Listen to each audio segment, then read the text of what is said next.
Halo, selamat datang kembali di channel aku, Mustika Sari.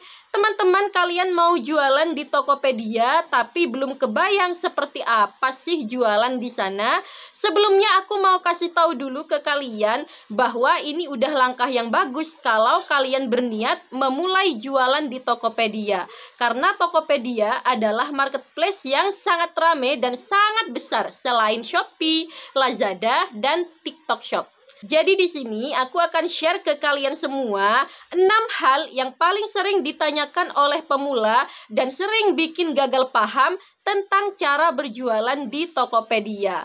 Sebenarnya wajar sih kalau kalian belum paham karena memang terdapat berbagai perbedaan cara jualan di Tokopedia dengan kalau kalian jualan secara langsung, misalnya di WA Group atau FB Group atau di Instagram. Nah, bagi kalian yang belum pernah sama sekali berjualan di Tokopedia dan berniat untuk jualan di sana, kalian wajib banget nonton video ini sampai habis agar kalian gak gagal paham lagi dan siap untuk membuka toko di sana.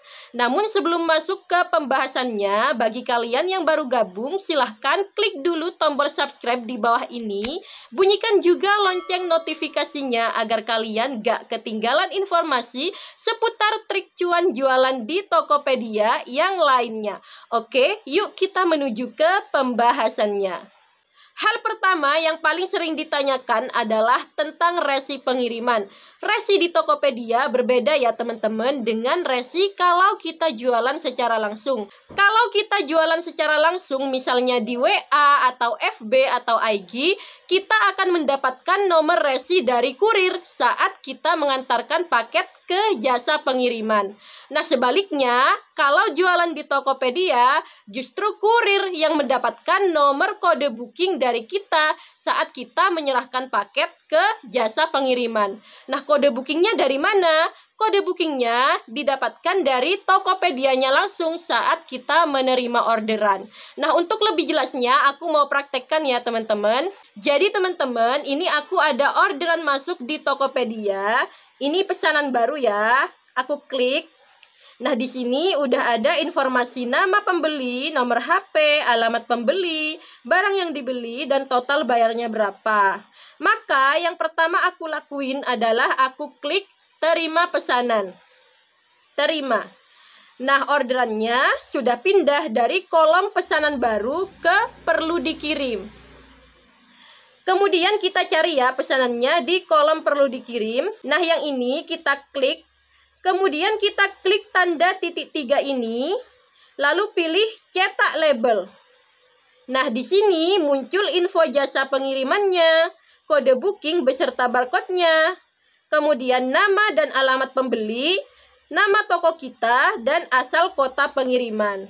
Nah, ini kita print dan tempelkan ke paket yang akan kita kirimkan ke pembeli. Misalkan kita nggak punya print, kita cukup menuliskan kode bookingnya aja di paket.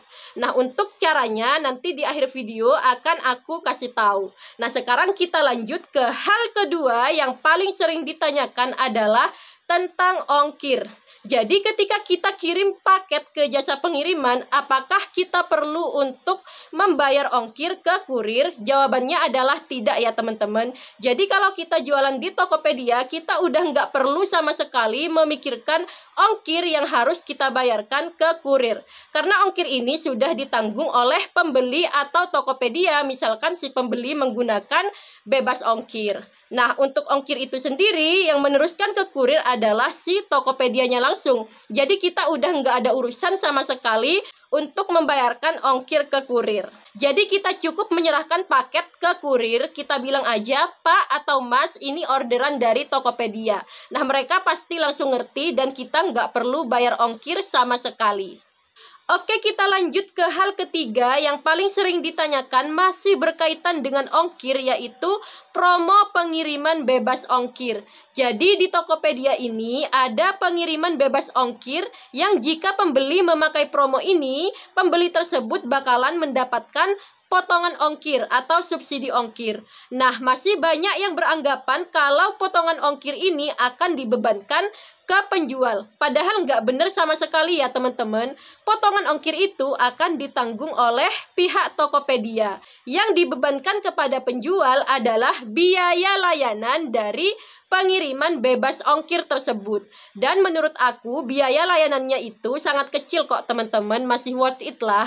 Dan kalau kalian ingin tahu berapa sih biaya layanannya, ini tergantung ya apakah toko kalian regular merchant ataukah Power Merchant atau Power Merchant Pro. Untuk regular merchant biaya layanannya sebesar 3%, untuk Power Merchant sebesar 2,25% dan untuk Power Merchant Pro sebesar 1,5% aja, maksimal 10.000. Dan kalian juga boleh kalau misalkan nggak mau ikut dalam promo pengiriman bebas ongkir ini. Namun aku nyaranin banget buat kalian untuk ikut karena pembeli bakalan pikir-pikir lagi untuk order di toko kalian kalau di toko kalian nggak ada pengiriman bebas ongkirnya. Oke, kita lanjut ke hal yang keempat yang paling sering ditanyakan adalah tentang dana hasil penjualan. Ini dana hasil penjualannya, alurnya gimana sih? Dan apakah langsung masuk ke rekening kita atau gimana? Jadi teman-teman, ketika ada pembeli, dia order ke toko kita, dia udah bayar, kemudian akan muncul di aplikasi kita ada orderan masuk. Nah, kita proses orderannya, kita kirim barangnya. Nah, sampai saat itu hasil penjualannya belum masuk ke kita. Nah, nanti ketika barang sampai ke pembeli, maka dana hasil penjualannya akan langsung masuk ke saldo Tokopedia kalau si pembeli ngeklik pesanan diterima. Nah, kalau pembelinya nggak klik pesanan diterima itu gimana, Kak? Nah, itu nggak masalah ya teman-teman, karena Tokopedia akan otomatis meneruskan dana hasil penjualan kalian ke saldo Tokopedia dalam waktu 2 kali 24 jam sejak pesanan diterima. Nah, untuk mencairkan dana tersebut ke rekening kita, caranya dari Tokopedia Seller kita pilih yang lainnya.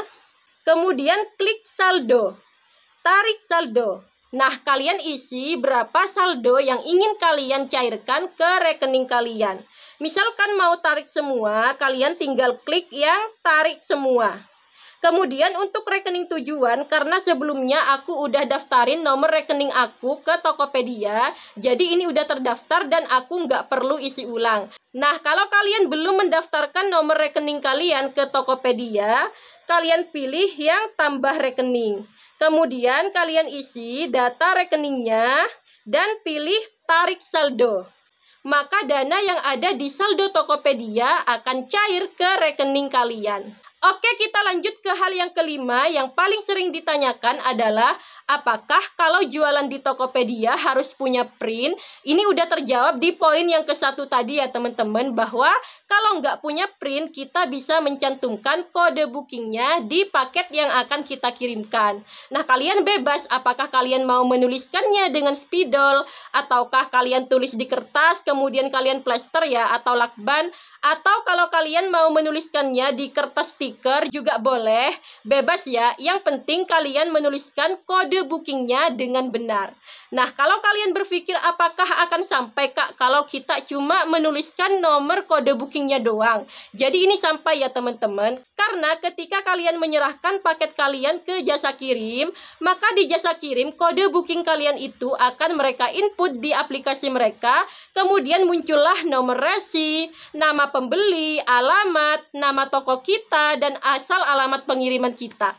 Canggih banget kan? Dan data-data ini akan mereka print dan tempelkan di paket yang akan kita kirim. Jadi nggak masalah, paket kita bakalan tetap sampai.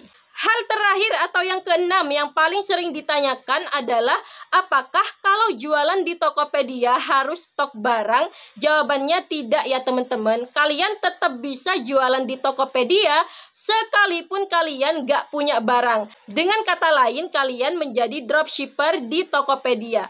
Nah, untuk cara menjadi dropshipper di Tokopedia, udah aku bikinin videonya di channel ini, kalian bisa cek. Oke teman-teman, itu dia tadi 6 hal yang paling sering ditanyakan pemula tentang berjualan di Tokopedia.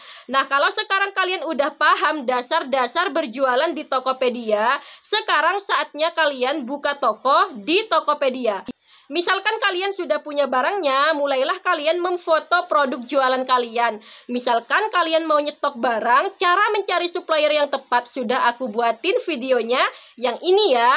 Kemudian kalau kalian menjadi dropshipper di Tokopedia dengan hanya bermodalkan HP, untuk tutorialnya sudah aku bikinin video juga di sini. Oke teman-teman, sampai di sini aja sharing aku kali ini. Like video ini jika bermanfaat ya. Oh ya, jika kalian masih bingung, ada pertanyaan, atau kalian mau request untuk video selanjutnya mau aku bahasin tentang apa, kalian bisa tinggalkan komentar di bawah ini. Dan bagi kalian yang belum subscribe, silahkan klik dulu tombol subscribe di bawah ini.